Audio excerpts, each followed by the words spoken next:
Ah, bah, pour celle-là, Toubib, je répondrai en avance, hein.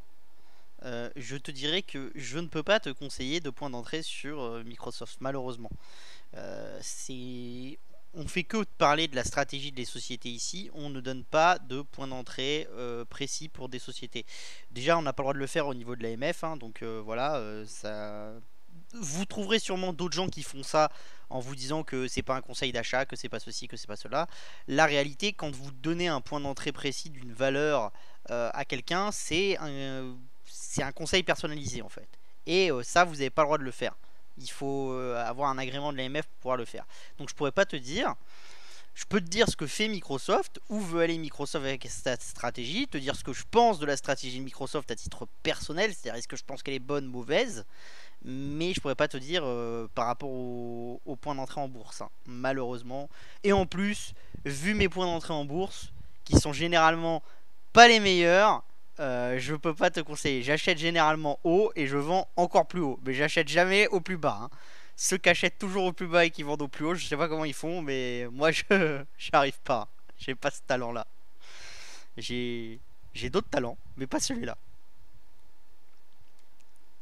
Non, voilà. Après, dites-vous quelque chose, hein, c'est quand vous achetez quand vous achetez une valeur, euh, vous avez plus de chances de l'acheter à 12 et qu'elle aille à 25, même si elle a fait un pullback et qu'elle est revenue à 11, que de l'acheter à 11 et de la revendre sur le point haut historique à 29 pour la racheter à 20 quand elle descend. C'est pas simple, hein, de faire ces allers-retours. On aimerait s'imaginer que c'est simple, après on voit, on trace des courbes, on se dit ah faut vendre dans le haut du canal, racheter dans le bas du canal. Euh, la question est un peu tronquée parce qu'en fait on vous montre que ce sur quoi ça a marché. Puis quand le canal il a été largement dépassé et que la valeur elle a fait x10 après, on vous montre pas. On vous dira c'est pas grave, j'ai fait de l'argent. Donc c'est toujours un peu compliqué. Donc moi je cherche pas vraiment le point d'entrée optimal, je cherche plutôt la société optimale. C'est tout aussi compliqué. Notez, c'est tout aussi compliqué. Peut-être même que c'est encore plus compliqué de choisir une société optimale d'un point d'entrée en bourse optimal. Miko, je suis très content de te voir pour la première fois. Très très content. Allez, encore 2 minutes parce que c'est à 35 normalement et on ira, hein. Et voilà, et comme l'a fait Toubib, n'hésitez pas à m'envoyer des questions, hein. Vous pouvez aussi me les envoyer par mail, j'essaye d'y répondre.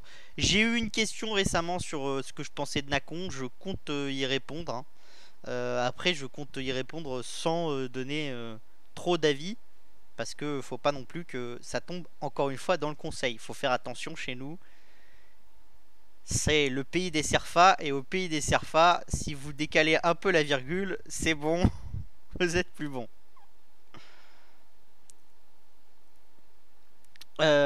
Alors, Madfit, toi aussi tu es d'un des premiers, alors je vais te répondre tout de suite parce que comme ça fait un peu notre introduction avant qu'on parte dans le live. Je peux pas te dire si c'est une bonne ou une mauvaise position pour le MTLT. Pourquoi? Parce que sur des sociétés comme ça, comme Blockchain Group, comme Navia et tout, je peux te dire ce que je pense de certaines façons de faire du groupe. Ça, je peux te le dire. Je peux te dire que par exemple, l'historique de construction du groupe, il plaide pas vraiment en sa faveur. Que c'est un groupe qui a pas beaucoup de cash, donc il va se construire par dilution. Soit par des achats, enfin par de l'incorporation de sociétés contre des actions, soit par augmentation de capital. Après, je te dirais que le problème est toujours la même chose, c'est que tu veux investir dans le boom des cryptos et tu investis sur une société qui est enfin une pseudo ESN liée aux cryptos. C'est-à-dire si le Bitcoin monte et que l'intérêt pour les cryptos monte, rien ne dit que Blockchain Group arrivera à garder des talents et arrivera à mettre en place les plateformes logicielles qui serviront aux gens qui vont créer leur crypto. Vous pouvez pas en être sûr. Donc c'est très compliqué. Rentrer dans une tendance comme ça sur quelqu'un enfin, dans une société de service, sur une tendance de service très profond, moi personnellement, si vous voulez jouer les cryptos, je préfère aller jouer vraiment les cryptos en allant acheter de l'Ethereum, du Bitcoin, ce genre de choses, plutôt qu'aller m'investir sur des sociétés de service. Ou alors il faut que la partie service soit déjà rentable. et que du coup on aille chercher, vous l'avez sur certaines ESN américaines qui sont déjà rentables, mais elles font pas généralement du dev, elles font plus du conseil auprès des grands groupes américains, et elles organisent plus des colloques, ce genre de choses, et vous en avez qui sont déjà très largement rentables. Et en fait, plus va y avoir l'effervescence autour des cryptos, plus ces sociétés vont être rentables. Mais le potentiel n'est pas le même que celui d'une crypto, ça c'est clair. Donc il faut bien comprendre ce sur quoi on investit, il faut bien comprendre la taille de la société sur laquelle on investit à l'heure actuelle. La taille de Blockchain Group est quand même assez limitée. C'est des leaders en France, mais la France c'est un petit pays. Est-ce qu'ils arriveront à s'installer partout? Après, je vous dirais que vous voulez faire développer des applications crypto, et vous voulez vraiment que la partie développement, c'est-à-dire vous voulez pas la partie conseil et la partie légale que vous avez chez Blockchain Group, qui connaît très bien la légalité française, donc qui peut apporter tout ce savoir sur l'aspect légal et sur l'aspect relation entre les acteurs du monde des cryptos français. Vous voulez vraiment des développeurs crypto, vous allez plus aller en Asie du Sud sur certaines ESN très spécifiques qui ont 200, 300, 400, 500, 1000 devs blockchain. Voilà. Donc c'est un peu complexe. Et quid de SideTrade qui avait bien monté avant de finalement redescendre un peu, son potentiel reste encore intact. Et encore une fois, le potentiel, ça serait de donner un conseil. Ce que tu peux voir sur SideTrade, c'est que la boîte est toujours en progression, que le PDG en achète énormément, enfin il en achète assez souvent, et que le marché entre guillemets de la structuration du cash de l'entreprise, c'est-à-dire capter le cash, relancer les clients, ce genre de choses, c'est vraiment devenu une brique clé dans la gestion informatique d'une boîte, parce qu'on cherche toujours à faire en sorte que tout le monde paye le plus rapidement possible. Et ce qui fait mourir des boîtes, c'est souvent que les gens payent pas en temps et en heure, ce genre de choses, ou qu'on sache pas qui nous doit quoi à quel moment. Bon, bah avec les solutions order to cash ou ce genre de choses de SideTrade, bah forcément on optimise ça. Et encore une fois, c'est un truc à comprendre quand vous allez voir la structuration d'un marché comme ça, bah vous vous rendez compte de quoi? C'est qu'une fois que les comptables sont formés, que toute votre SI il est structuré à travers une solution order to cash faite par SideTrade, vous n'avez plus envie de changer. Parce que changer votre solution de gestion des retards de paiement, du cash et tout ça, c'est un gros risque dans la gestion de l'entreprise. Parce qu'il suffit que mettre en place le nouveau soit un peu plus compliqué, ce genre de choses, et tout de suite votre BFR il va exploser et la situation peut être catastrophique. Donc quand on a quelque chose qui marche, qui est optimal, on touche plus. C'est ça que vous voyez chez SideTrade, c'est pour ça que ça se paye aussi cher. C'est parce que quand vous regardez le churn rate, donc c'est-à-dire les clients qui arrêtent leur contrat avec SideTrade, il est vraiment tout petit, de l'ordre de 1 à 2% par an. C'est microscopique. Et souvent, ceux qui arrêtent, c'est soit des gens qui se sont fait racheter et donc qui passent sur une solution de quelqu'un d'autre, soit des gens qui ont décidé de changer de solution, mais c'est très rare, soit des gens qui font faillite, entre guillemets. Donc vous êtes sur quelque chose d'assez limité. Donc ça veut dire que vous avez une capacité tous les ans à créer de plus en plus de choses. Après, vous êtes sur une valorisation qui est très très exigeante, hein. Allez, il est plus que 35, on y va. Donc, let's go. Hebdo de l'investisseur gaming numéro 22. Ce que Windows 11 va changer pour convaincre les gamers. Allez, on y va. Donc, avant-propos, comme d'habitude, hein, donc tout ce qui est dit ici, ce que j'ai dit un peu avant, il faut bien le prendre, c'est pas du tout des conseils d'achat ou de vente sur les sociétés citées, hein. C'est vraiment mon propre avis qui est personnel, et on parle plutôt de la stratégie et de l'environnement métier. Parce que par exemple, quand j'ai parlé de SideTrade juste avant, l'environnement métier de l'order to cash, vous avez assez peu de churn rate, hein. C'est pas propre qu'à SideTrade, c'est propre à tout le monde. Voilà, c'est vraiment une vision stratégique des choses. Si vous voulez prendre position auprès de valeurs dont on a parlé ici, on vous conseille de prendre conseil auprès d'un conseiller agrémenté par l'AMF. Voilà, maintenant que ça c'est fait, on y go. Donc le sommaire, vente console S22, plus vente US en mai et annuel. Ce que Windows 11 va changer pour convaincre les gamers, Nintendo a fait un carton à l'i3, cap sur les jeux mobiles premium et parlons gaming, et puis juste après vos questions. Et on mettra deux pubs au milieu parce que j'ai décidé que comme ça c'était un peu mieux pour couper le truc. Donc les ventes. Bon bah Pour Xbox, je vous avais dit, le but c'était d'être sur moins de 2 ou proche de 2 PS5 vendus pour une Xbox Series. Pendant un temps, le différentiel a été plutôt vers 2,1, 2,2. Depuis 2-3 semaines, ça recommence à être en dessous de 2. Donc c'est à la faveur de Microsoft. C'est une bonne chose. C'est même une très bonne chose. Il faudrait que ça continue. Bon, le problème, c'est qu'on sait qu'il y a plus de problèmes de stock chez chez Sony que chez Microsoft. Donc peut-être que c'est juste parce que la capacité à répondre à la demande chez Sony est beaucoup plus contrainte que chez Microsoft. La Switch redescend un petit peu avec 384 000, mais c'est encore très très bon, hein. On passe les 87 millions d'exemplaires vendus. La PS4, la Xbox redescendent, la 3DS monte un peu, mais bon, c'est sur le, enfin, le bout de la ligne, on s'en fout un peu. Les ventes USA de mai. Donc là, c'est les ventes de mai. Ça ne tient pas en compte de toutes les ventes digitales. Je vous l'ai déjà expliqué. Il y a des studios qui ne partagent plus leurs ventes digitales comme Take-Two, ce genre de choses. Donc ce qui est intéressant, c'est que vous avez deux nouveaux jeux. Donc en top 1, vous avez Resident Evil qui est édité par Capcom, Resident Evil Village. Je vous avais déjà parlé la semaine dernière en vous disant que ils étaient au-dessus de 5 millions de ventes, à peu près assez proche des 5,5-6 millions. Donc ça veut dire que c'est vraiment un carton, hein. Et vous verrez que c'est encore plus un carton quand on regarde les ventes annuelles. Après, vous avez Mass Effect qui est édité par Electronic Arts, qui est une édition légendaire. Donc c'est-à-dire que c'est pas un nouveau jeu, mais c'est une réédition d'un jeu un peu plus ancien avec des updates graphiques. Donc ça c'est très très intéressant aussi pour Electronic Arts, parce que ça montre que dès que vous avez un catalogue de jeux vraiment très connu et tout, en plus d'avoir un intérêt dans le gaming as a service et tout, vous avez une capacité de rééditer les jeux avec juste des updates graphiques, et vous allez quand même avoir beaucoup de gens qui vont vouloir rejouer avec juste le jeu en plus joli, sachant que tout le reste, l'IA, ce genre de choses, vous n'avez pas forcément travaillé dessus. Donc le coût de développement est très très limité. Après, vous avez MLB The Show 21 qui est édité par Sony. Donc là, nous sommes dans du baseball. Vous avez Call of Duty Black Ops Cold War qui est un Activision. Après, vous avez New Pokémon Snap qui continue à être dans le top 10. C'est une très très bonne chose pour New Pokémon, qui est passé que de la 3ème place à la 5ème place. C'est vraiment une très bonne chose parce que c'est pas un jeu dont on s'attendait à ce qu'il reste dans le top 10 plusieurs mois. Donc là, il reste 2 mois de suite dans le top 10. Donc vraiment, c'est une très très bonne chose.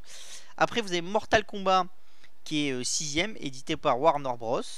Après, vous avez Mario Kart qui passe du 10ème à 7ème. Ça vous montre toujours la puissance de Mario.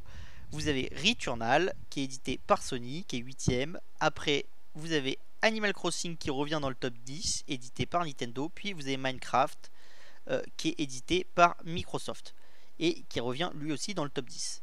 Quand on regarde les annuels, donc les annuels, c'est du 1er janvier à maintenant. Vous êtes là sur les ventes annuelles, qu'est-ce qu'on voit?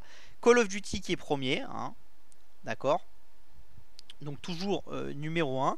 Vous avez Resident Evil The Village qui est sorti du coup le mois dernier, qui passe automatiquement top 2. Donc c'est la meilleure vente de l'année en 2ème place. Après vous avez MLB The Show, vous avez Super Mario 3D World, vous avez Monster Hunter Rise, Marvel Spider-Man Miles Morales.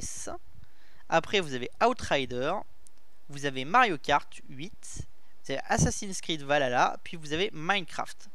Donc là c'est vraiment très très intéressant encore une fois pour Nintendo, hein, parce que ça vous montre que depuis le début de l'année, entre guillemets, vous avez Super Mario 3D World, Monster Hunter Rise et Mario Kart qui sont dans les meilleures ventes, hein, donc 3 sur 10, donc c'est déjà vraiment très bien. Pour Capcom, c'est une un très très bon début d'année, hein. Pourquoi? Parce que vous arrivez à faire, avec Monster Hunter Rise, vous avez tracté la Switch et vraiment montré la puissance de l'IP Monster Hunter sur Switch. Et avec Resident Evil The Village, vous avez déjà vendu quasiment 2 fois plus que ce que avait vendu la version précédente.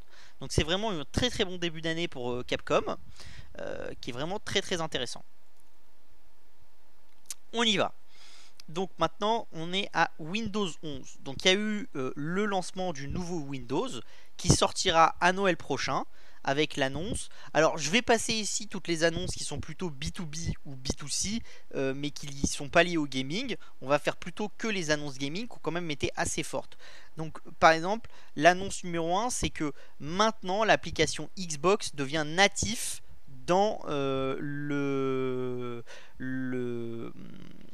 comment s'appelle, le magasin d'applications Microsoft. C'est-à-dire quand vous allez obtenir un PC avec Windows 11, automatiquement vous aurez l'application Xbox dans le mode natif du PC. Donc vous n'aurez plus besoin de la télécharger. À l'heure actuelle, il fallait la télécharger, donc ça demandait quelque chose en plus. Là, ça s'est intégré dans le PC, et en mode natif, dans cette application, il y aura le Game Pass. Alors qu'au début, quand ils ont lancé, il y avait l'application Xbox, il y avait le Microsoft Store, et il y avait le Game Pass. Il y avait 3 applications distinctes. Là, en fait, ils ramènent tout dans un seul écosystème qui sera préétabli dans les PC sous Windows 11. Donc ça, c'est vraiment une très très bonne chose, hein. Autre chose qui est amenée, c'est maintenant le Xbox Cloud marchera automatiquement sur tous les PC Windows 11 dans un navigateur. Et tant que vous êtes abonné au Game Pass, vous aurez accès à xCloud. Ça veut dire que si vous achetez un PC, mettons à 250 €, mais que vous avez une très bonne connexion, que vous êtes abonné au Game Pass, bah vous pourrez jouer à plusieurs centaines de jeux directement dans votre navigateur, sans avoir besoin de la puissance de votre PC. La seule puissance qu'on vous demandera, c'est la puissance entre guillemets de votre connexion internet. Donc ça, c'est aussi très très intéressant. Ça vous montre que vraiment on pousse Windows 11 dans l'ère du cloud, et que petit à petit Microsoft va sortir du on vous demandait d'avoir de la puissance dans votre PC physique, et on va vous louer entre guillemets ou vous donner contre un abonnement de la puissance dans le cloud. Et ce qu'on va vous demander, c'est d'avoir du débit de bande passante ou ce genre de choses. On en est au tout début, hein. Me faites pas dire ce que j'ai pas dit, c'est-à-dire que je vous dis pas que tout votre PC va tourner sur le cloud dans 2 ans. Non. C'est vraiment la première étape, c'est un truc qui va se mettre en place sur 10 ou 15 ans à mon avis, mais ça vous préfigure le PC du futur. Le PC du futur, on n'aura plus grand chose à l'intérieur, et ça sera tout sur le cloud. Et ce qui comptera, c'est la connexion entre le cloud et votre PC. Donc ça, c'est vraiment la première étape, la vision unification des choses dans un seul support. Une autre chose qui a été très très intéressante, à partir de maintenant, dans le Microsoft Store, quand vous vendez une application, vous pourrez intégrer une plateforme de paiement pour payer cette application tierce à celle de Windows. C'est-à-dire que contrairement à Apple qui vous oblige à passer par sa plateforme de paiement et qui vous facture pour ça, donc qui fait que vous allez payer 30% de commission à Apple, et ben maintenant ça va être fini chez Microsoft. C'est-à-dire que quand vous allez vendre un logiciel sur le store de Microsoft, quel que soit ce logiciel, sauf pour les jeux vidéo pour le moment, bah vous pourrez avoir le choix soit de faire 85% pour vous, 15% pour Microsoft, et de passer par l'outil de paiement Microsoft et tous les outils de gestion Microsoft, soit d'utiliser un autre prestataire de paiement et vous garderez 100% de la somme qui est payée. Pour le moment, c'est ce que Microsoft nous a expliqué. Donc ça vous montre déjà encore le tacle qui est fait à Apple. Ça vous montre aussi que c'est très très intéressant parce que Microsoft explique que le but c'est quoi?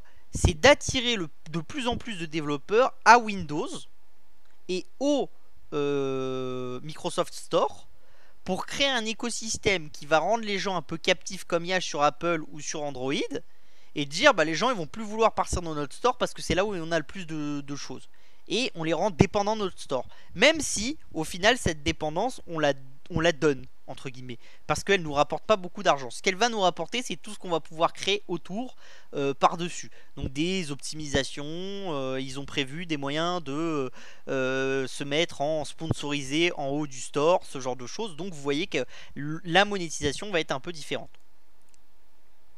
Il y a 2 nouveautés technologiques qui ont été poussées du côté du gaming. Donc il y a l'auto HDR qui existe déjà sur Xbox Scorpio, qui est un moyen d'optimiser les qualités graphiques du jeu, surtout au niveau de la luminosité et de la qualité de cette luminosité. L'avantage, c'est que l'auto HDR se fera tout seul sur les jeux, c'est-à-dire qu'on n'aura pas besoin de les coder pour qu'ils acceptent l'auto HDR, ça se fera automatiquement, comme sur Xbox Scorpio. Ça se fera sur à peu près 1000 jeux au début, un peu plus avec le temps. Et après, il y a le Direct Storage. Ça permet de réduire considérablement le temps de chargement des jeux. Et Microsoft nous annonce que le but, c'est d'utiliser cette technologie du Direct Storage après pour faire la même chose dans des applications B2B ou B2C. Donc des gros logiciels, voilà, un stock de photos important, ce genre de choses, pour permettre l'utilisation plus rapide quand c'est des fichiers que vous utilisez très souvent. Ce genre de choses. Donc ça, c'est très très intéressant. Et après, vous avez l'autre news principale qui explique un peu pourquoi est-ce qu'ils ont fait choix de donner le Microsoft Store et de permettre aux gens de plus payer la commission. C'est la nouvelle qui fait que Amazon va aider Windows à dévorer Android. Donc en fait, ce qui se passe, c'est que le Microsoft Store va dévorer l'Amazon Play. Et l'Amazon Play, c'est un concurrent d'Android.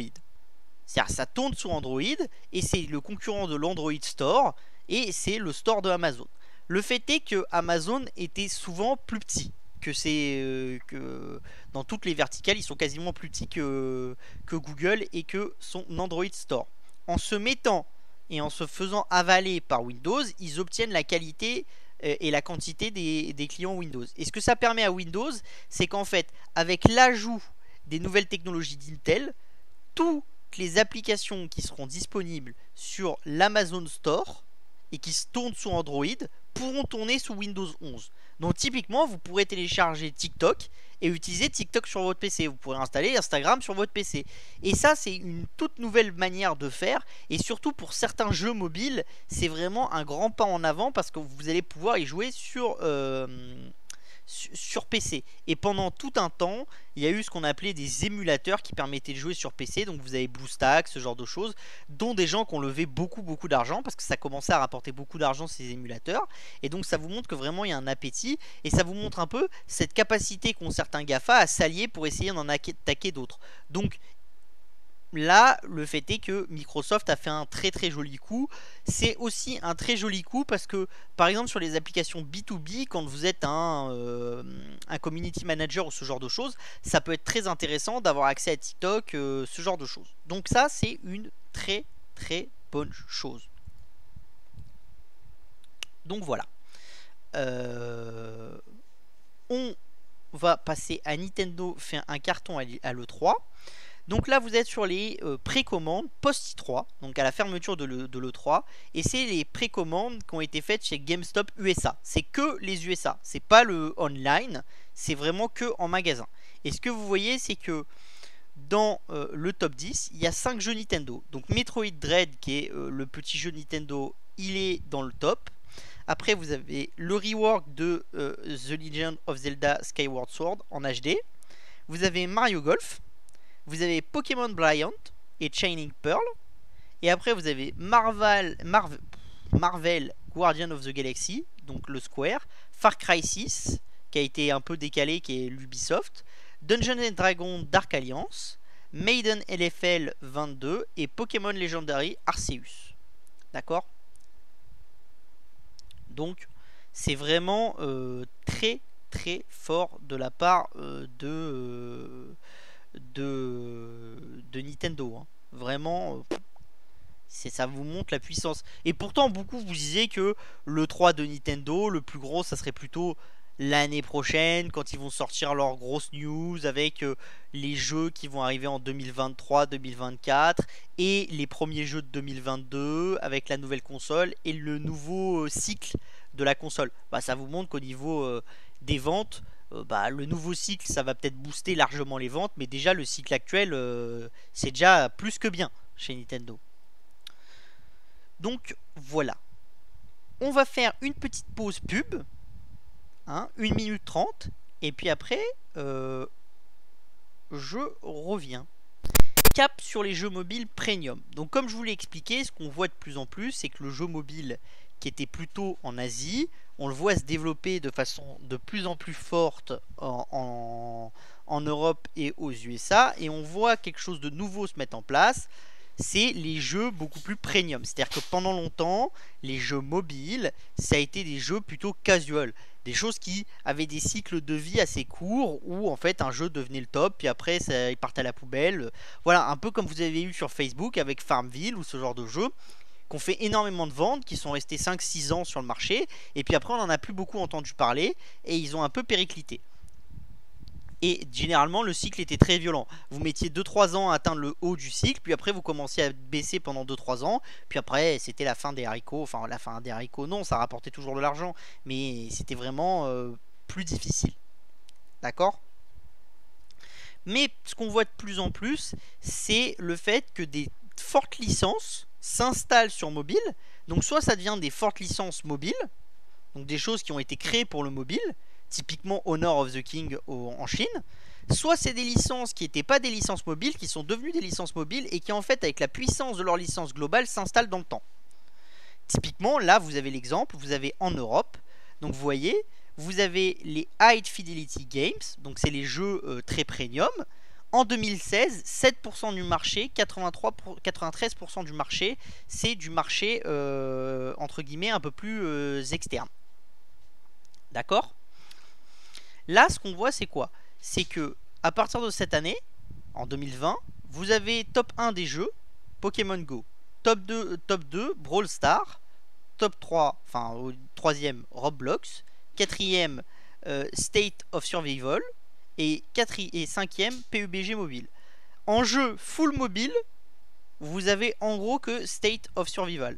Parce que Brawl Stars, c'est un peu... On peut le mettre en jeu full mobile, mais toutes les autres licences, c'est des licences qui sont multiplateformes. Pokémon c'est multiplateforme, Roblox c'est multiplateforme, PUBG c'est multiplateforme. Et vous voyez qu'on est passé de jeux à haute fidélité et premium qui étaient de 7% à 37%. Donc c'est une tendance de fond. Et c'est ce qui vous montre aussi pourquoi est-ce que des studios comme EA, Activision, Take-Two, ils viennent dans le mobile. Parce que maintenant, vous allez plus créer un petit jeu, puis il va marcher pendant 2 ans, puis après ils font un autre, puis machin, puis ceci, puis cela. C'est un peu pour ça aussi que des studios comme Gameloft, comme je vous l'ai montré, ils ont pas réussi à capter la croissance. Parce que Gameloft, de base, c'est un éditeur de beaucoup de jeux. Et en fait, c'est des gens qui ont plutôt l'habitude de créer des petits jeux et d'en sortir souvent des nouveaux. Mais ils n'ont jamais réussi à vraiment imposer un jeu très longtemps qui ramenait des millions et des millions. Enfin, plutôt des centaines de millions. Ils n'ont jamais réussi chez Gameloft. Et donc, ils sont en train de péricliter à cause de ça. Parce qu'on est passé d'un secteur où vous aviez vos petits jeux, vous jouiez 5 minutes à Asphalt, 5 minutes à Candy Crush, ce genre de trucs, à maintenant, vous allez jouer à 1 ou 2 licences sur mobile et c'est tout. Et les autres jeux, ils vont être assez externes. Et ça se voit aussi parce que les seuls qui arrivent vraiment à gagner leur vie en étant dans ces jeux pas très premium, c'est entre guillemets, c'est des gens comme Voodoo qui vont créer énormément de jeux. Et en fait, la durée de vie des jeux Voodoo, c'est-à-dire la durée pendant laquelle les jeux Voodoo rapportent de l'argent, d'après les analyses, c'est souvent entre 1 et 2 ans. C'est-à-dire qu'en fait, vous mettez 1 ou 2 ans à atteindre le pic de revenus, et après ça baisse très rapidement. Donc en fait, ils sont dans un cycle très agressif de création et de destruction de valeur. Donc ils sont continuellement en train de chercher le nouveau jeu qui va faire le buzz et qui va plaire aux gens à la petite semaine. Mais en fait, c'est pas des jeux où les gens vont rester captifs pendant 5 ans, 10 ans, ce genre de choses. Ils vont y jouer, ils trouvent ça marrant, puis au bout de 6 mois, ils s'arrêtent. Et voilà. Là, vous avez la même chose aux États-Unis. Donc vous voyez qu'on passe de 6% à 33%. C'est encore un peu plus haut qu'en Europe. Vous voyez que vous êtes sur la même chose. Roblox, multiplateforme. Pokémon Go, multiplateforme. PUBG, multiplateforme. Call of Duty, multiplateforme. Rise of the Kingdom, pas multiplateforme, full mobile. Donc vous voyez, vous êtes sur 4 qui sont multiplateformes et qui sont des vraies licences croisées. Et vous commencez à monter. Et quand on prend ce que je vous ai déjà expliqué dans le monde du gaming, donc quand vous voulez voir le mobile et comment évoluer dans le mobile, vous allez en Asie. Parce qu'ils sont en avance. Quand vous voulez voir le monde des consoles, vous allez plutôt en Europe parce qu'on est un peu plus en avance. Quand vous voulez voir le monde des MMO, vous allez plutôt en Asie du Sud parce qu'ils sont un peu plus en avance. Et ce genre de choses. Et quand vous allez sur ces territoires-là, alors bien sûr, après, dans chaque zone géographique, il y a des disparités et des nouvelles manières de faire. Et il y a des choses qui se mettent en place pas de la même manière. Mais le fond, la traction de fond et la manière de changer du marché, elle est la même partout. Vous voyez bien, là on passe de on jouait à plein de jeux mobiles à on joue à quelques jeux mobiles qui sont des licences fortes. Et ça se fait sur 4 ans. Donc quand on va en Asie, vous l'avez là. En 2016, vous êtes à 42%. En 2020, vous êtes à 70%. D'accord? Et là, vous voyez la force de Tencent, hein, d'accord? Honor of the King, qui est une licence full mobile à la base, bon, qui s'est un peu développée sur le reste, mais qui est une licence mobile à la base. Propriété Tencent, d'accord? Peacekeeper Elite, propriété Tencent, c'est un jeu mobile à la base. La licence s'est un peu agrandie, mais c'est un jeu mobile.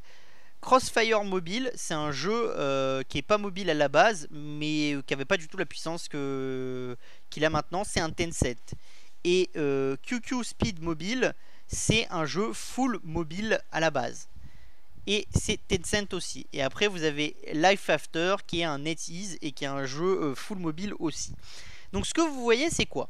C'est déjà que Tencent, 4 sur 5, c'est à lui. Donc, déjà, c'est vraiment c'est monopolistique. Hein. C'est considérable. Surtout, vous voyez autre chose. C'est que là où les licences de jeux, elles n'étaient pas installées. C'est-à-dire, vous n'aviez pas Call of Duty, ce genre de choses en Chine. Les jeux mobiles, ils se sont installés. Et maintenant, on amène les licences des jeux mobiles qui sont installés et qui sont joués par beaucoup de monde sur console. Ils ont une prévision d'amener Honor of the King sur console ou ce genre de choses. Et alors que, en Europe et aux États-Unis, c'est le phénomène inverse. Comme les jeux consoles ils étaient déjà présents et qu'il y avait déjà une base d'utilisateurs, c'est les jeux consoles qu'on amène sur mobile avec leur force. Donc vous voyez bien, ça montre que dès qu'il y a une licence qui a de la force, après vous l'exportez sur une autre sur d'autres supports. Donc là, bah, vous avez le marché du jeu mobile, d'accord? Donc vous voyez que l'Asie, c'est 50% du marché. Donc ce qui va se passer, et ça c'est clair, net et précis, ce qui va se passer, c'est qu'avec le temps, l'Europe et les États-Unis vont remonter doucement et grappiller de la part de marché dans le marché global aux Chinois. Ça va pas descendre en chiffre d'affaires en Chine, c'est pas du tout ça, d'accord? Mais par contre, il va y avoir une progression qui va être moindre dans le temps et une progression qui va être supérieure dans le temps aux États-Unis et en Europe. Cette année, ça s'est pas vu parce que les États-Unis et l'Europe sont dans un changement de cycle et que les gens ont préféré jouer à des jeux PC et des jeux consoles que des jeux mobiles. Mais c'est aussi parce qu'on est encore au début de ce cycle où on passe de beaucoup de petits jeux à des fortes locomotives qui tractent. Et on n'a pas encore les locomotives comme Honor of the King ou ce genre de choses. Mais vous allez voir, les gros studios sont sur le coup et nous préparent un peu les mêmes typologies de jeux et de ventes que ce que fait Tencent en Chine avec ses blockbusters. Donc, ce qui se passe, c'est que vous avez vu EA qui a racheté sur mobile Glu Mobile, on en a largement parlé, et je vous ai dit que la stratégie d'EA, c'était d'aller acquérir des licences et après de les étendre à tous les supports pour créer de la valeur. Donc là, ils ont racheté Playdemic, qui est un studio mobile qui était détenu par Warner, qui a été sorti de Warner avant la fusion Warner Discovery. Ce qu'on apprend dans le communiqué, c'est que tous les autres jeux et toutes les autres licences sont restées dans Warner Studio, qui est inclus dans le deal Warner Discovery. Donc ça, je vous ai expliqué qu'il y avait potentiellement peut-être des studios qui allaient être laissés de côté pour être vendus par Warner à d'autres gens. Bah, il se trouve que ça s'est pas fait, ça s'est fait que pour Playdemic. Playdemic fait un jeu qui s'appelle Golf Clash, qui est un jeu un peu de sport, voilà, qui est téléchargé à plus de 80 millions de fois, d'accord, qui a rapporté plus de 780 millions de dollars depuis sa sortie. Et l'année dernière, le jeu à lui seul sur mobile, il a rapporté 20%, plus de 130 millions de dollars, de ce que tous les jeux de sport sur mobile ont rapporté aux États-Unis. Donc c'est vraiment colossal. Ça permet à EA de passer son nombre de joueurs sur mobile à plus d'un demi-milliard de personnes. Ça me donne une force à EA, encore une fois, comme je vous l'ai dit dans le sport. Et le but de EA, c'est d'aller créer des synergies dans le sport autour de différents sports et autour de ces Ultimate Teams et de ses capacités à monétiser les jeux de sport. Donc c'est vraiment très très intéressant pour EA. Donc ça vous montre vraiment qu'il y a un besoin de ces géants, d'aller s'horizontaliser sur tous les supports et d'aller capter de la valeur partout, hein. Vraiment, vraiment, ils veulent aller capter de la valeur partout. Et donc ça vous montre aussi que ces actifs, c'est-à-dire là où avant vous achetiez un studio mobile en vous disant dans 5 ans peut-être que le jeu il vaudra plus rien. Bah en fait maintenant vous êtes moins gêné par ça, parce qu'en fait quand vous allez acheter un studio qui fait des jeux très premium, qui sont des jeux qui ont des gens qui vont rester 5, 6, 7, 10 ans en tant que joueurs, bah c'est beaucoup moins problématique qu'avant. Donc mettre des gros tickets pour aller acheter des studios, c'est devenu beaucoup moins problématique qu'avant. Et ça pousse à une concentration et à une mise en place de fonds beaucoup plus agressifs que ce qui s'est passé avant. Parce que c'est vrai qu'avant, vous aviez toujours peur, une peur de certains studios, surtout les studios qui étaient plutôt orientés jeux console, de se dire bah, on va acheter un jeu mobile, puis dans 2 ans il va commencer à péricliter, et en fait on leur a payé 10 fois la rentabilité du moment où il était au top, et puis après c'est fini, et en fait on s'est fait grave avoir. Et là, avec le changement de construction du marché, si vous identifiez les bons actifs, bah tout de suite vous êtes gagnant à très long terme.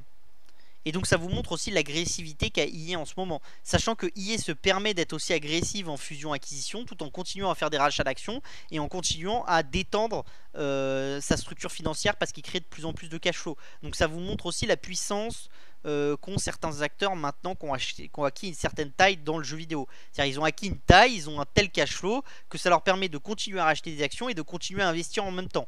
Donc en fait quand vous êtes actionnaire de ce genre de choses, sauf à ce que la société se plante sur plusieurs sorties de jeux vidéo ou se plante sur une stratégie, bah entre guillemets la valeur elle a tendance à largement progresser avec le temps, hein. Donc voilà. Je reviens là. Hop hop hop. Donc on va mettre une toute petite pub le temps que j'aille boire encore une fois. Et après on fera Parlons Gaming et on fera vos questions. Comme ça vous laisse le temps de penser à vos questions, ce genre de choses et tout.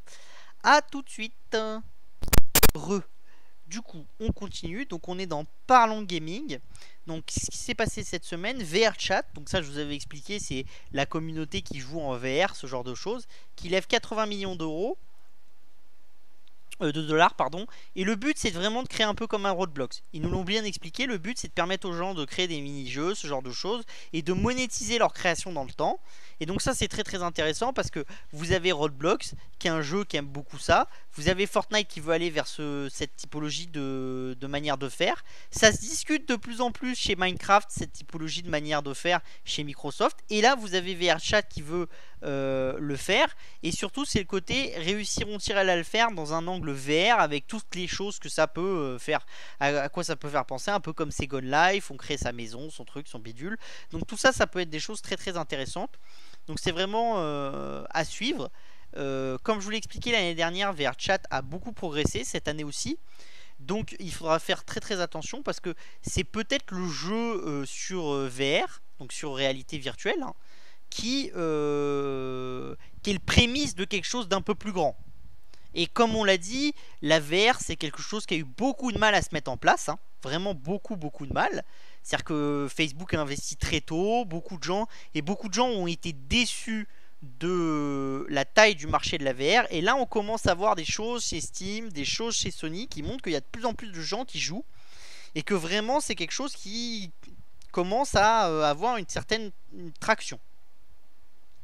Vous avez Niantic qui acte la fin du Covid, c'est-à-dire que pour que ces jeux soient utiles, hein, surtout Pokémon Go, qui est un jeu où on joue plutôt en extérieur, ils avaient mis en place des features qui permettaient de jouer en intérieur et de plus bouger comme avant. C'était pour limiter le fait qu'on bouge, voilà. Donc ça c'était très très intéressant à l'époque, je vous avais dit que c'était très très intéressant surtout sur la capacité de Niantic à s'adapter très très rapidement et à avoir du coup une puissance, parce qu'en fait ils avaient même donné des bonus aux gens qui restaient chez eux.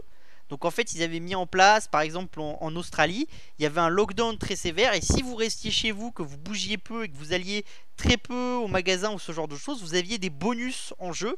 Donc ils avaient, enfin, Niantic avait essayé de booster les décisions du gouvernement australien. C'était très très intéressant cette utilisation du jeu vidéo pour passer un message politique. Et là, ils nous ont annoncé que dans les semaines et les mois qui arrivent, ils vont réintroduire les fonctions qui poussent les joueurs à jouer dehors. Donc ça, c'est intéressant, ça acte la fin du Covid pour eux. Ils nous ont dit qu'ils seraient légers et qu'ils iraient étape par étape et qu'ils peuvent toujours faire machine arrière. Ça, c'est intéressant, c'est un bon point. Après, attention, je vous dirais qu'il y a de plus en plus de sociétés qui communiquent sur la fin du Covid. Faites attention, il y a encore des choses en Angleterre, il y a encore des choses en Israël. Pour ceux qui sont abonnés, je vous invite à revoir la conférence numéro 1 qu'on a fait sur le Covid. Je parlais déjà du variant indien et du problème du variant indien en Inde. Voilà. Donc je vous invite quand même à faire assez attention parce que c'est pas un long fleuve tranquille, loin de là. Hein. Vraiment loin de là. Du coup voilà. Je crois même que la conférence elle était gratuite pour celle-là. Je sais pas. Je la mettrai dans le chat si elle était gratuite. Mais je me souviens plus. Donc on verra juste après. Du coup, après, il y a eu Tencent qui acquiert le contrôle de Jaeger, qui est un partenaire de Take-Two, qui édite un petit jeu qui est un jeu de tir multijoueur, on va dire. Et aussi, il y a eu le lancement par Timmy d'un studio qui commence à recruter à Seattle et qui veut créer des AAA sur console. Alors que Timmy était plutôt un studio mobile first, et que de plus en plus on voit Timmy, qui est donc le studio phare de Tencent, aller sur console et vouloir créer des IP sur console et des nouvelles IP. Et aussi Tencent nous a dit qu'une partie de la stratégie peut-être de Timmy, ça serait d'aller acheter des IP qui sont très fortement connus sur console et juste de les incorporer dans leur studio. Donc ça peut vous montrer une volonté d'aller acquérir certains studios qui ont des licences fortes ou qui ont des licences des licences qui ont un potentiel de devenir des licences très fortes. Sur FIFA Ultimate, EA va lancer une nouvelle manière de faire. Donc pour répondre aux accusations sur ce principe de loot box où vous savez pas ce que vous allez obtenir, l'idée chez EA qui est poussée, et ils vont le mettre en place sur FIFA Ultimate en test sur certains pays d'Europe, c'est avant que vous achetiez le pack en question de cartes, vous allez avoir vos joueurs sur lesquels vous allez pouvoir jouer dans votre jeu, et ben vous allez savoir quel joueur vous allez avoir dans le pack. Et donc vous allez décider soit de l'ouvrir, soit de pas l'ouvrir. Et en fait l'idée c'est que peut-être il y aurait une possibilité, soit vous auriez le droit à un pack et vous l'ouvririez ou pas. Et si vous voulez ouvrir un autre pack, il faudrait payer pour faire un changement de pack.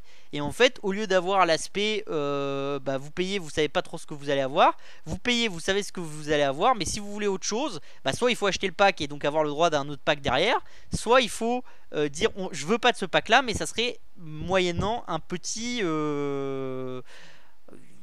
contribution financière aux caisses pas trop remplies de chez EA, quoi. Parce que business is business. Donc c'est intéressant parce que ça vous montre le côté un peu proactif de EA pour se conformer à la législation et rester dans un phénomène où les Ultimate Team continuent à ramener 20% des revenus d'EA, donc c'est quand même considérable. Hein. Ils essayent de s'adapter et de changer un peu la façon de faire pour que ça reste acceptable. Donc ça c'est intéressant. Je pense que c'est vraiment une très très bonne façon de faire. Vous avez Outrider qui est donc la nouvelle IP de Square Enix qui a été mise sur le Game Pass gratuitement. Et on a eu les premiers retours de Square Enix qui nous a dit qu'ils étaient très très contents du fait que le jeu avait été mis en place gratuitement sur le Game Pass. Alors que c'est un jeu qui est assez récent parce qu'il a 3 mois. Donc c'est assez récent. Pourquoi? Parce qu'en fait ça a drivé beaucoup d'utilisateurs. Et c'est des utilisateurs qu'ils ont réussi à convertir en achats in-game. Donc encore une fois, ça vous montre toujours cette puissance que vous avez. C'est vous sortez une nouvelle licence. Maintenant, vous avez même plus forcément la volonté de faire de la pub et de vous pousser et d'essayer de vendre des jeux à 60. Mais vous vous dites, je vais me mettre sur le Game Pass. Je vais être poussé en haut par Microsoft parce que je suis un gros jeu. Et il y a plein de gens qui vont m'essayer. Ces gens-là, il y en a quelques-uns qui vont rester. Et ils vont consommer sur le jeu. Et peut-être que quand je vais sortir Outrider 2, ces gens-là, ils auront consommé sur le jeu. Donc au lieu de mettre sur le Game Pass directement, je mettrai peut-être que 6 mois plus tard sur le Game Pass. Mais j'aurai déjà des gens et déjà une fanbase. Donc j'aurai déjà des gens qui vont acheter le jeu Day One. Et ça, c'est intéressant. Autre truc qui est intéressant et qu'on a vu à la suite de l'E3, c'est EA qui a annoncé Battlefield 2042. Et ce qui s'est passé, c'est qu'en annonçant Battlefield 2042, beaucoup de gens ont voulu retourner sur Battlefield 4, à tel point qu'il y a eu un bug du jeu qui a été down pendant quelques heures et que EA était obligé de rajouter des serveurs. Donc ça vous montre vraiment la capacité de traction d'un événement et la capacité de traction d'une licence. C'est-à-dire, vous montrez la nouvelle licence, les gens se disent « Ah bah oui, mais c'est vrai, il y a Battlefield 4 », et puis soit ils vont l'acheter, soit ils vont y rejouer, et s'ils y rejouent, ils vont peut-être acheter 2-3 trucs in-game, voilà, ce genre de choses. Et donc ça vous montre les capacités de monétisation. Donc ça, c'est vraiment très très très intéressant. Donc voilà, si ça vous a plu, n'hésitez pas à vous abonner à New Tech Insider Europe. C'est le bouton juste en dessous, ça vous coûtera 59 €. Pour les autres, n'hésitez pas, si vous aimez l'émission, à vous abonner au petit bouton violet en dessous, follow de la chaîne, qui vous permet d'être prévenu des prochains lives. Hein. Voilà. N'hésitez pas à aller sur la chaîne YouTube sur ma chaîne YouTube. Hein. Donc la chaîne YouTube, je vous la mets dans le chat, pardon. J'ai du mal aujourd'hui. Hein. D'accord. Donc je vous le mets ici. Vous pouvez aussi suivre mes articles sur Opportunité Techno. Il y en a eu un aujourd'hui. Tous mes articles sont consultables ici pour ceux qui veulent. D'accord.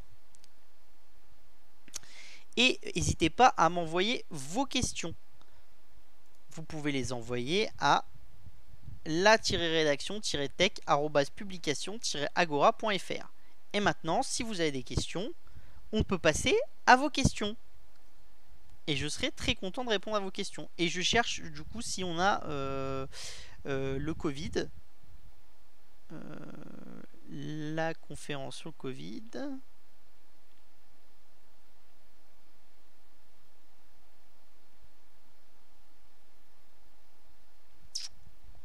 Non, il semble pas que la conférence sur le Covid soit accessible.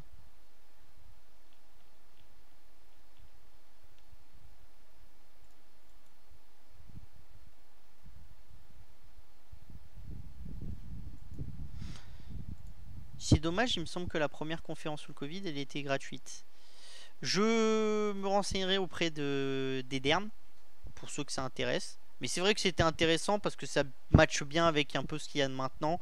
Bon, on vous a vendu beaucoup de choses que le Covid était passé. Moi, je vous dis toujours, faites attention. Hein. Il faut toujours faire attention. Le marché du simulateur de vélo pour jeux vidéo se développe beaucoup en ce moment, comme Swift, enfin Zwift. Y a-t-il des acteurs cotés qui vont en profiter? Bah, c'est un peu ce que fait déjà Peloton.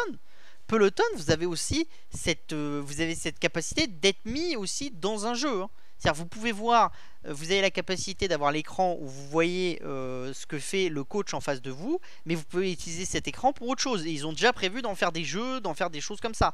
Donc, il y a vraiment beaucoup de choses. Ils ont prévu, je crois, chez Peloton, de par exemple vous permettre de faire le Tour de France en ayant les paysages et tout, en fait. Je peux pas vous en dire plus parce que j'ai pas suivi de façon très précise, mais il est clair qu'à long terme, le but de ces acteurs, c'est de marier le côté vous avez un coach sportif et le côté plaisant de vous balader dans un univers intéressant. Ça, c'est clair et net. Bonjour Arthur, je n'arrive pas à trouver, mais est-ce que tu as repéré d'autres secteurs d'activité capables de monétiser autant le business que dans le gaming? Bah, ça dépend de ce que tu appelles monétiser. C'est toujours la même chose. Disney monétise très bien ses licences de cinéma. Après, ça monétise. La monétisation est moins forte que dans le gaming. Après, vous allez avoir des monétisations dans le B2B qui sont beaucoup plus fortes que dans le gaming. Quand vous faites des monétisations autour du cancer ou ce genre de choses, c'est plus élevé que dans le gaming. Mais la taille du marché, avoir une monétisation aussi forte, aussi large, dans un marché aussi large que le gaming, fondamentalement, à part le marché de la nourriture, je vois pas plus grand. Ou alors après, vous êtes sur le marché des marchés avec des cycles de décision beaucoup plus longs, genre les investissements financiers, l'achat d'une maison, ce genre de choses. Mais les deux plus gros marchés à ce moment-là, pour moi, ça serait effectivement le jeu vidéo et l'alimentaire. Sachant que pour moi, la monétisation possible dans l'alimentaire est plus limitée que la monétisation possible dans le gaming. C'est-à-dire dans l'alimentaire, vous allez acheter tel produit ou vous n'allez pas l'acheter. Alors, avez-vous prévu d'ouvrir un forum pour NTI Europe? C'est pas prévu. Par contre, dans le premium, donc dans le prochain service qui sera le service le plus cher, donc qui sera sûrement aux alentours de un peu plus au-delà de 3000 euros, il y aura un forum avec des échanges d'idées, ce genre de choses. Et le but c'est d'y amener d'autres talents. Donc des gens comme Value Invest, ce genre de choses, et d'y amener vraiment une communauté qui est plutôt fermée et qui est assez petite. Alors peut-être qu'après c'est quelque chose qu'on pourrait faire aussi pour New Tech Insider Europe. Le problème c'est toujours la même chose, c'est qu'à 59 euros on peut pas se permettre de... Enfin voilà, les ressources de développement du côté de chez Agora sont limitées. Le problème c'est aussi au niveau de la modération, c'est-à-dire que si on fait ça, ça sera pour qu'il y ait une modération très très stricte qui empêche les pubs, les pump and dump, tous ces trucs à la Boursorama, parce que moi je veux pas un Boursorama like, qu'empêche aussi tous les gens qui viennent juste glaner des informations pour gagner à la petite semaine, ça sera pas le but non plus, donc on fera le maximum pour que les informations elles soient disponibles à tout le monde le plus efficacement possible et pour faire attention. Donc sur NTI c'est beaucoup plus compliqué parce qu'on est très nombreux, il y aurait beaucoup de problèmes avec des gens qui créeraient des comptes, qui viendraient faire du pump and dump parce que pour 59 euros, bah, vous créez un compte, vous abonnez et venir essayer de vous faire passer pour quelqu'un d'autre et d'essayer de pousser une valeur, c'est tout à fait possible. Aux États-Unis, ils ont un service qui est NTI aussi, qui est à peu près dans la même gamme de prix. Ils ont essayé de faire un forum. Ils ont eu ces problèmes-là de pump and dump. Donc c'est pour ça que je vous dis que le problème, c'est que bah, quand on est sur un tarif de prix agressif, bah, on est forcément sur un nombre de personnes qui est important. Et du coup, bah voilà. Oui, c'est un service supplémentaire qui serait plus premium. Il y aurait plus de dossiers, il y aurait plus de valeurs, il y aurait des valeurs en dehors de l'Europe avec des valeurs américaines, il y aurait des cryptos, il y aurait vraiment tout. Mais ça serait un service beaucoup plus cher.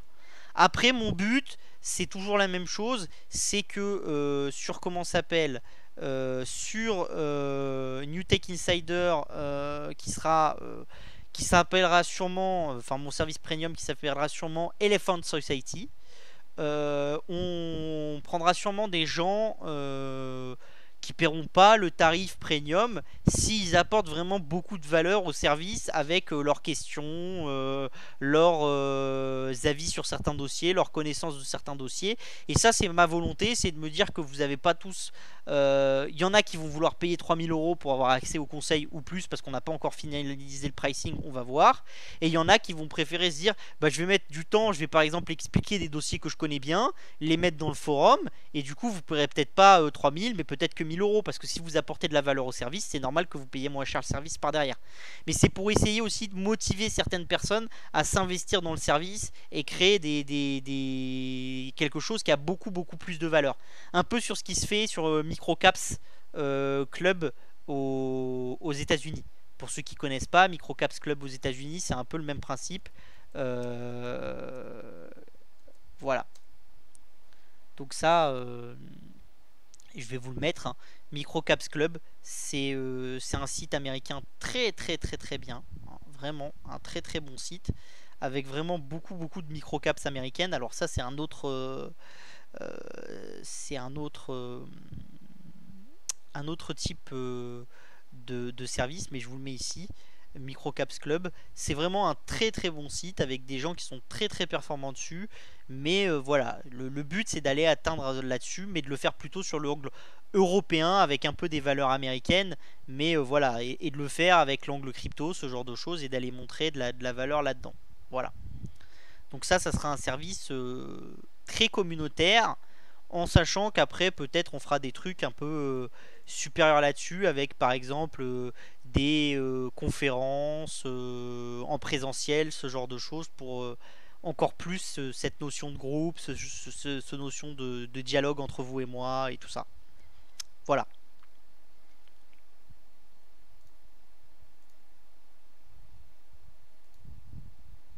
Est-ce qu'il y a d'autres questions?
Hop, alors.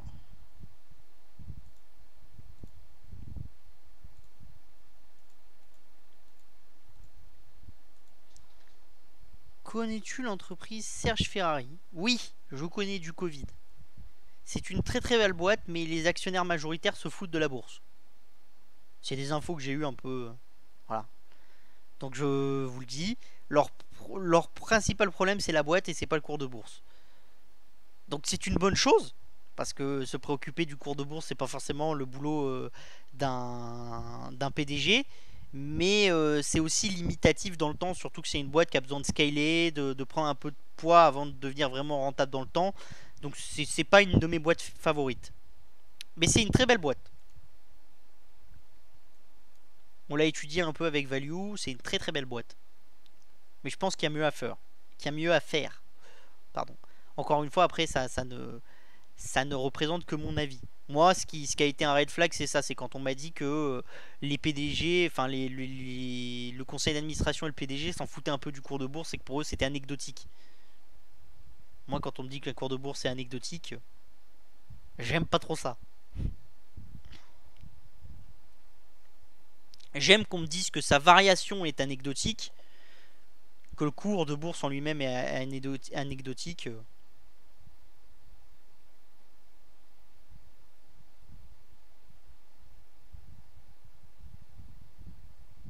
On n'entend plus parler des cryptos. Ah mais si, moi je vous en parle tout le temps. Mais moi je vous ai continué à vous parler des cryptos, hein. J'ai continué à vous dire ce que j'en pensais, ce genre de choses. Après, les cryptos, voilà, c'est toujours la même chose. Quand quelque chose monte comme la folie, tout le monde vous en parle. Quand quelque chose baisse, plus personne vous en parle, ou les seuls qui vous en parlent, c'est pour vous dire c'est la fin du monde, faut vendre, c'est la fin historique. Voilà, les cryptos, le Bitcoin a fait un plus haut à combien? Le plus haut, le plus haut annuel, il est à, il est à 65 000, un peu en dessous de 65 000 dollars, d'accord, en plus haut, et là on est à 34 000. Donc il a descendu d'un peu moins de 50%. Donc tout le monde vous dit que c'est la fin des haricots. Voilà, ça dépend. Si vous regardez par rapport à 65 000, c'est sûr que si vous l'avez acheté en haut, vous êtes en perte. Si vous regardez par rapport au moindre pignouf qu'il a acheté tout au long de l'année 2020, bah, il fait x3. Et encore, x3 c'est le minimum. Et même le mec qui l'a acheté au pic, hein, d'accord, donc il a payé le plus cher en 2018, quand il y a eu le premier buzz, bah il fait en gros... ouais, il fait en gros 80%. En 1, 2, 3, 4, en 4 ans et demi. Il fait 80% de gain en 4 ans et demi. En l'ayant acheté au plus haut historique et en l'ayant acheté tout en une seule fois. Comme je dis à ceux qui font des cryptos, toujours investir sur le temps long. Si vous voulez acheter des cryptos, achetez-les sur 3, 4 ans. Parce que ce cycle de point haut ou de point bas des cryptos, c'est pas prévisible. Enfin, moi, le mec qui me disait à 65 000 c'était le point haut, il y en a beaucoup qui me l'ont dit quand on était à 40 000. Et finalement, on est à la 65 000. Et le mec qui me dit qu'à 30 000 c'est le point bas, on peut peut-être aller à 20 000. Mais peut-être qu'on va remonter jusqu'à 100 000, j'en sais rien. Donc les cryptos qui me plaisent, j'en achète de temps en temps. Voilà. Des fois, je vends un peu du Bitcoin quand ça a monté trop et que ça représente trop dans mon portefeuille ou ce genre de choses, ou d'autres cryptos. Voilà. Généralement, j'ai pas besoin de vendre mes cryptos parce que on m'en a tellement donné en airdrop d'autres cryptos qui m'intéressent pas que je vends celle-là pour acheter, pour passer en stablecoin. Et puis petit à petit, j'utilise mes stablecoins pour faire euh, ce, ce, cette acquisition de crypto dans le temps à coût de dollars constant. Hein. Donc voilà. Mais ça, c'est une manière de faire. Mais après, moi, je pense que les cryptos, c'est toujours des choses utilisées. Voilà, il y a des gens qui sont contre, des gens qui sont pour. Est-ce que je peux vous garantir que ça va être une techno qui va prendre son envol? Absolument pas. Il y a des signes qui nous montrent que c'est quand même une crypto qui intéresse beaucoup de personnes et qui fait beaucoup de choses. Après, il y a les Chinois qui tapent dessus, ce genre de choses. Effectivement, la Chine a très peur qu'on utilise les cryptos pour sortir des actifs de Chine. Et comme la Chine est un pays qui fonctionne un peu en cercle fermé, bah, si on commence à pouvoir sortir des yuan de Chine, c'est-à-dire en les sortant en achetant des cryptos, bah, du coup vous avez des sorties de capitaux de Chine et vous avez une peur du gouvernement chinois que les gens utilisent des cryptos et fassent monter les cryptos pour montrer leur défiance envers le yuan et envers la capacité d'impression de la banque chinoise et de gestion de l'économie de la banque chinoise, et que du coup l'économie chinoise s'effondre. Pour ceux qui veulent, à l'époque j'avais déjà fait des articles sur la Chine, hein. Donc ça vous pourrez voir, je vous l'ai montré dans Opportunité Techno la dernière fois, hein. Je vous ai déjà dit, c'est des soucis qui existent beaucoup en Chine. Le secteur financier chinois est un secteur qui est qui a beaucoup de problèmes. C'est vraiment c'est assez c'est un secteur qui a vraiment énormément de problèmes, hein, parce qu'il y a beaucoup de banques qui sont fait confrauder, voire pire, voire bien pire. Donc ça, effectivement, c'est vraiment problématique et ça peut poser un problème pour la Chine. Du coup, si les gens peuvent se prémunir de cette peur en comment ça s'appelle, en,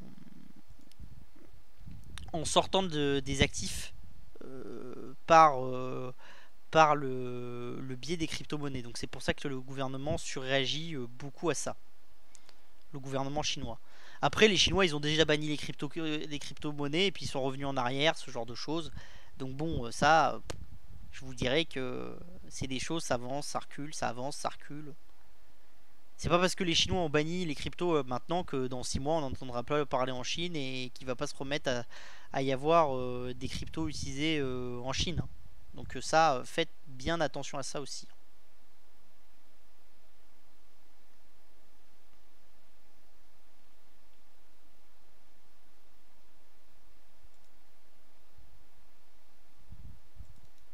Pour ceux qui veulent, c'était là, hein. Ça datait de 2020, avant le Covid. Comme quoi je me plante aussi, hein, parce que j'avais dit le grand risque de 2020 c'est le système financier chinois. Alors, il se trouve que ça venait un peu de Chine, mais c'était pas le système financier. J'avais raison que sur la zone géographique, mais pas sur la raison. Donc voilà, ça c'était l'article à l'époque et c'est toujours valable. La construction du marché financier chinois, elle est quand même assez fragile. Vous avez des énormes problèmes.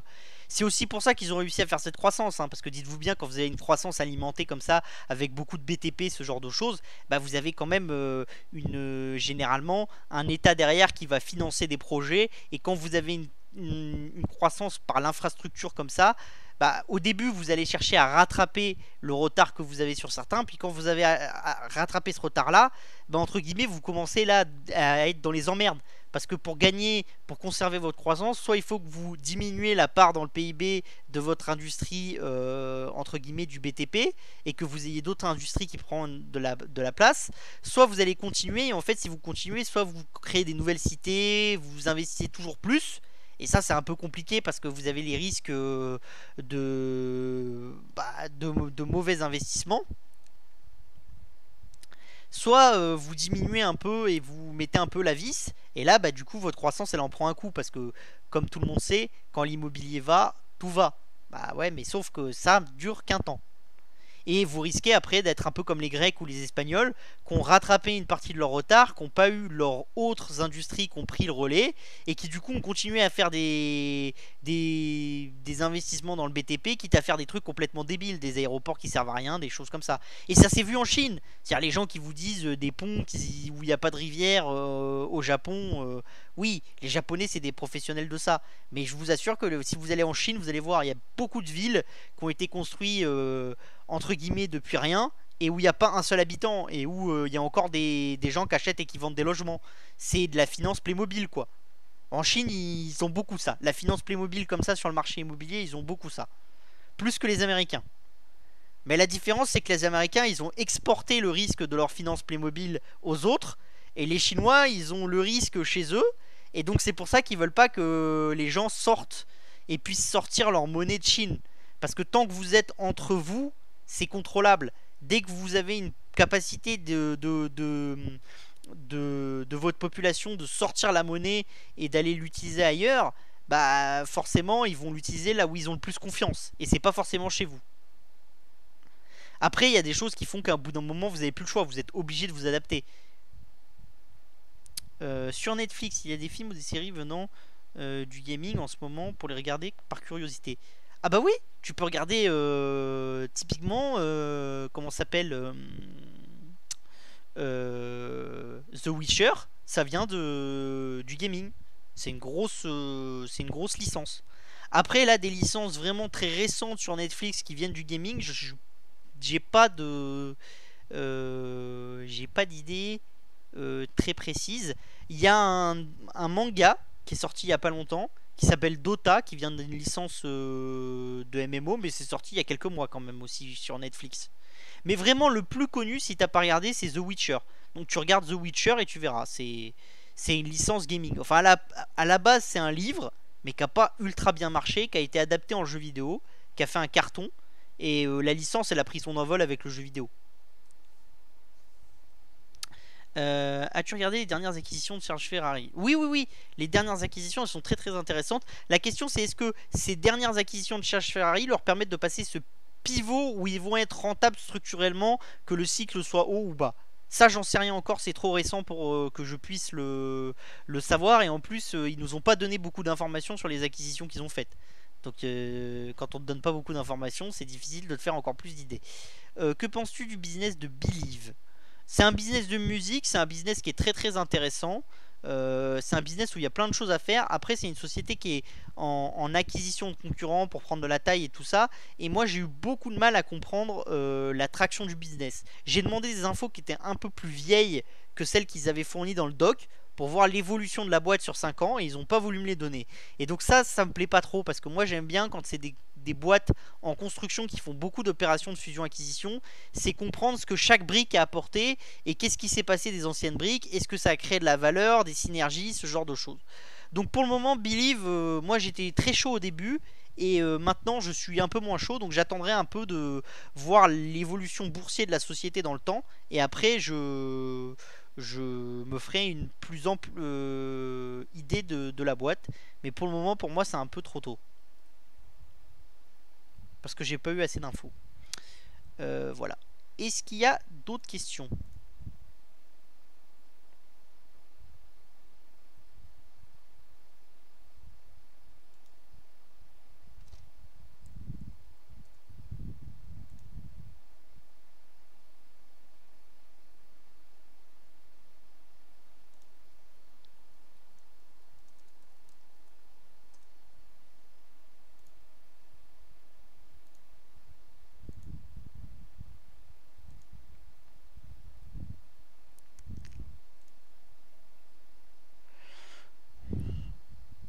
Bon, du coup, je vais répondre à la question sur Nacon parce que je sais que quelqu'un m'a posé la question. Je crois que c'est par mail. Je vais regarder ça tout de suite, hein.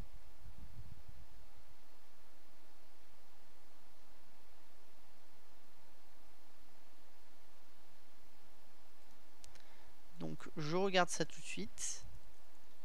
Alors, qui c'est qui m'a posé la question sur Nacon?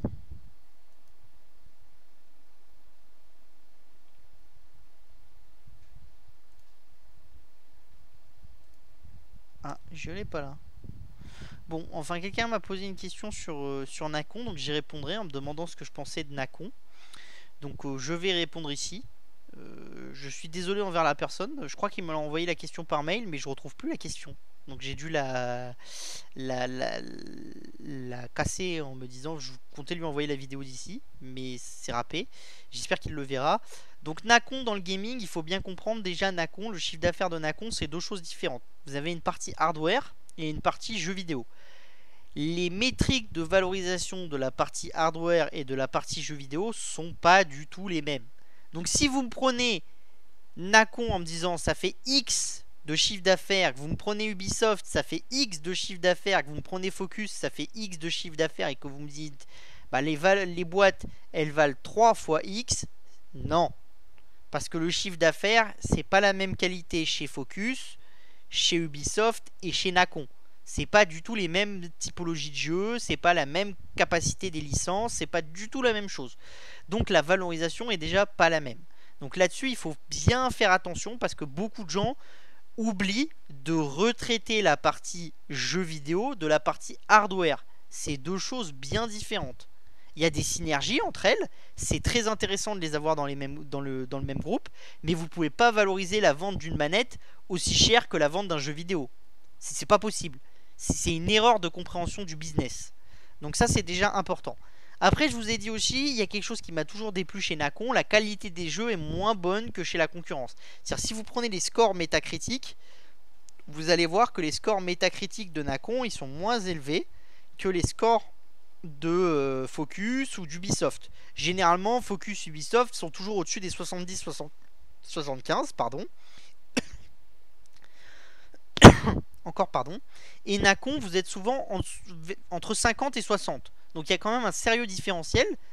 Et ça, c'est un différentiel de qualité des jeux. Donc pour moi, déjà, ça se valorise aussi dans les multiples. Donc pour moi, Nacon, c'est une société qui est pas excessivement chère. Ça, ok. Mais qui a encore beaucoup de choses à prouver et beaucoup de choses à faire.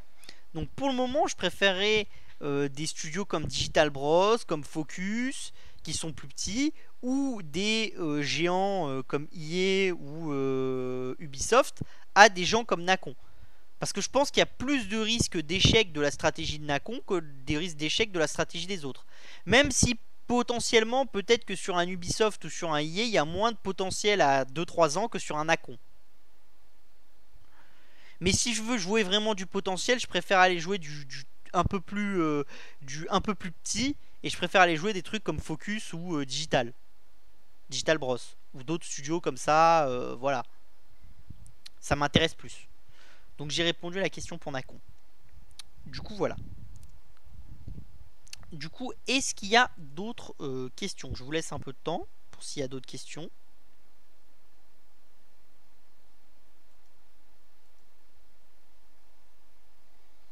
Je vous laisse 2-3 minutes. Et sinon, on ira à l'apéro.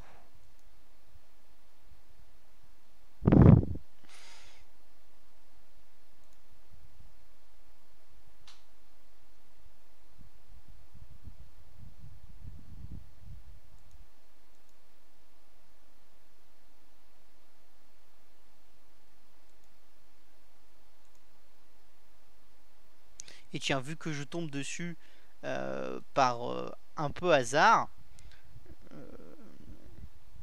je vais vous montrer quelque chose, hein, parce que je tombe dessus vraiment en même temps que je vous parle. C'est le résultat opérationnel, donc l'operating income des équipes de la NBA. Hein. Donc ça, c'est intéressant.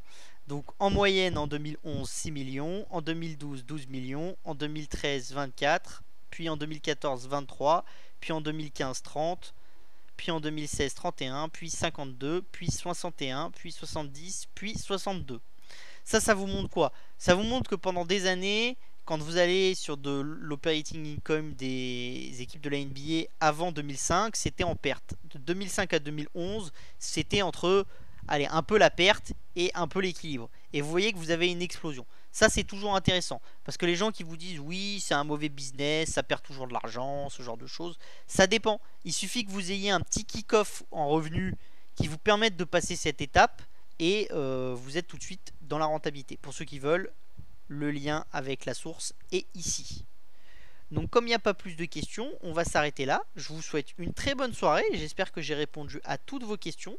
Sinon, n'hésitez pas, encore une fois, à envoyer vos questions à la-rédaction-tech-publication-agora.fr. Voilà, j'essaye de toujours y répondre. N'hésitez pas à me renvoyer des mails si j'y ai pas répondu ou à me ping sur Twitter si j'ai pas répondu à une de vos questions. Ça peut arriver, vous êtes de plus en plus nombreux à en envoyer, donc des fois je les traite le matin. Je me dis je les ai toutes traitées, puis j'en oublie une au milieu, ce genre de choses. Donc après, voilà. Donc n'hésitez pas. D'accord. Surtout, abonnez-vous bien au Twitch en faisant le petit bouton follow pour quand je fais des lives un peu impromptus, vous serez prévenus. Il y en aura pas beaucoup durant l'été, mais à la rentrée, je pense qu'on en fera beaucoup plus. N'hésitez pas à vous abonner à la chaîne YouTube Opportunité Techno, à nous mettre des petits pouces et à commenter les vidéos, ça nous aide. Et j'essaye toujours de passer en dessous des vidéos pour répondre à vos questions. Je vous souhaite une très très bonne soirée et je vous dis à la semaine prochaine. Et faites plein de plus-values. Bye bye.